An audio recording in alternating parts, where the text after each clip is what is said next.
ये चाचा चाचा ये चाचा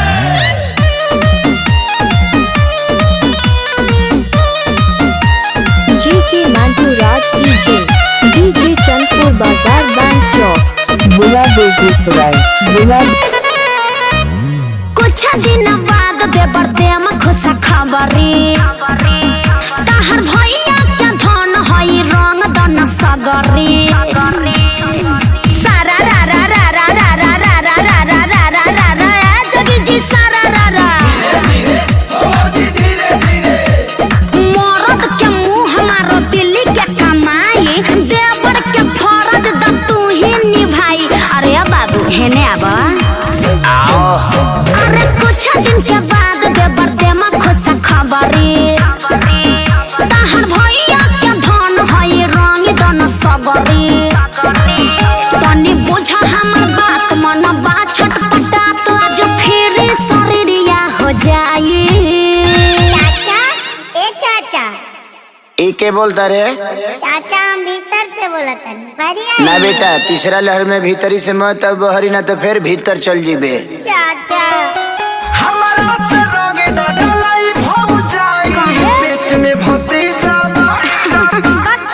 चाचा ए चाचा पेट में भतीजा बतिया हो जाई भतीजा बतिया हो जाई भतीजा बतिया हो जाई। अरे आँखिया में दूरबीन लगल बड़ा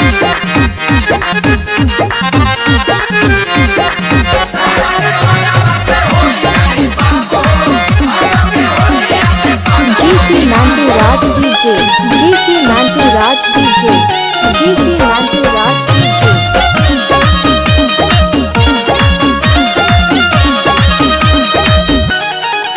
बहे फगुनी बयरिया तो लागे पाला हमार फीलिंग नहीं बुझल स्मरद साला हमारा सही कुल्ही कमावा ना बिल्कुल होई ये भौजी लागी फीचा करिया के चोट त भतीजा भीतर रोई ये भौजी। तू तो बड़ा पगल आइल हम तो बानी फगुन आइल सुना सचो में फिक्रिया हो जाई।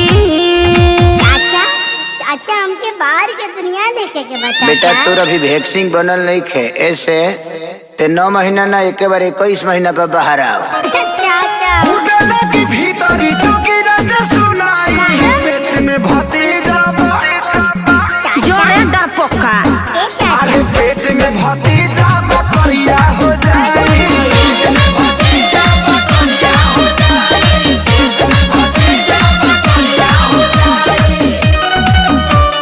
ढेर वैज्ञानिक बनल बड़ो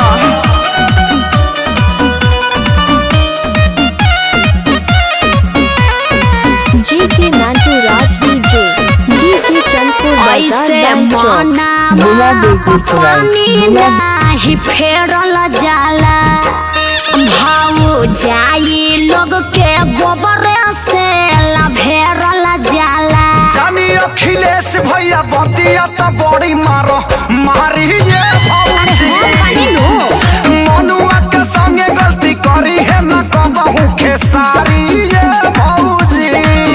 साचो बाड़ा तू छुछु नर नहीं के कुछ के हुनर गुस्सा तोहरा से या बिरिया हो जाई।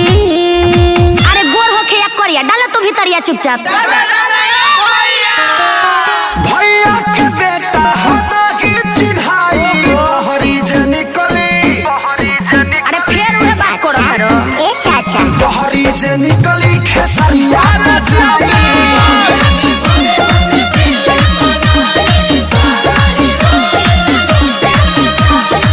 अरे जा भतीजा के चक्कर में नतीजा को देलो।